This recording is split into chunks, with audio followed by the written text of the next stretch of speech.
Komedian Rini S. Bonbon meninggal dunia. Rencananya akan dimakamkan pagi ini di TPU Kawi-Kawi. Dunia hiburan tanah air berduka dengan wafatnya komedian senior Rini S. Bonbon Minggu 10 Juli 2022 sore. Wanita pemilik nama asli Irni Yusnita tersebut meninggal dunia pukul 17.00 waktu Indonesia Barat dan rencananya akan dimakamkan pagi ini Senin 11 Juli 2022 di TPU Kawi-Kawi, Johar Baru, Jakarta Pusat.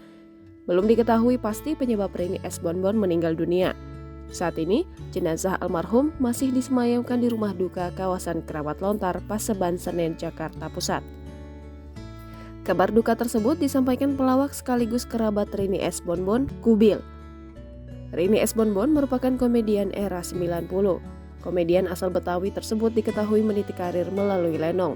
Kemudian ia pun pernah tampil dalam film berjudul Lupa Aturan Main bersama Warkop. Pelawak senior tersebut diketahui sebelumnya sempat melawan penyakit diabetes mellitus tipe 2. Dilansir dari tribunmanado.co.id, Rini S. Bonbon sudah menderita diabetes mellitus sejak 1996. Penyakit tersebut diturunkan ayahnya, Suhandi Hasan.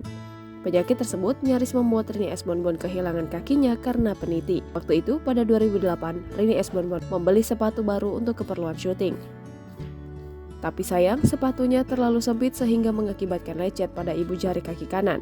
Lama-kelamaan lecet tersebut membentuk luka melenting. Karena penasaran, ia pun memecahkan gelembung luka dengan peniti. Namun, bukannya mengering dan sembuh, luka tersebut malah semakin parah. Luka di kaki tersebut juga semakin parah, mengeluarkan nanah dan bau tidak sedap. Seperti yang sudah diketahui, luka pada DM tipe 2 memang sulit untuk disembuhkan. Akibat luka tersebut, tekanan gula darah pada tubuh Rini S. Bonbon waktu itu terus naik hingga 600.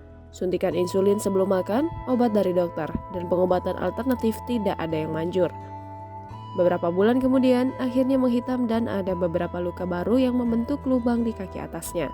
Ia sampai tidak mampu berjalan lagi, tiap kali akan menapakkan kaki, darah mengucur deras dari kakinya. Akhirnya, dokter menyarankan amputasi. Namun, Rini S. Bonbon tak menyerah dan langsung mengiyakan saran dokter. Ia berdoa kepada Tuhan dan terus melakukan usaha penyembuhan. Demi kesembuhan, ia melakukan berbagai cara, dari pengobatan oleh dokter, mengatur pola makan, sampai mengkonsumsi herbal. Ia mengubah pola makannya habis-habisan, walaupun sesekali suka nakal makan duren. Setiap hari, ia mengkonsumsi sayuran dan buah-buahan, juga mengganti asupan gula biasa dengan gula aren. Sampai akhirnya Rini S. Bonbon sembuh dan bisa beraktivitas seperti biasa. Jangan lupa subscribe, share, komen, dan like ya!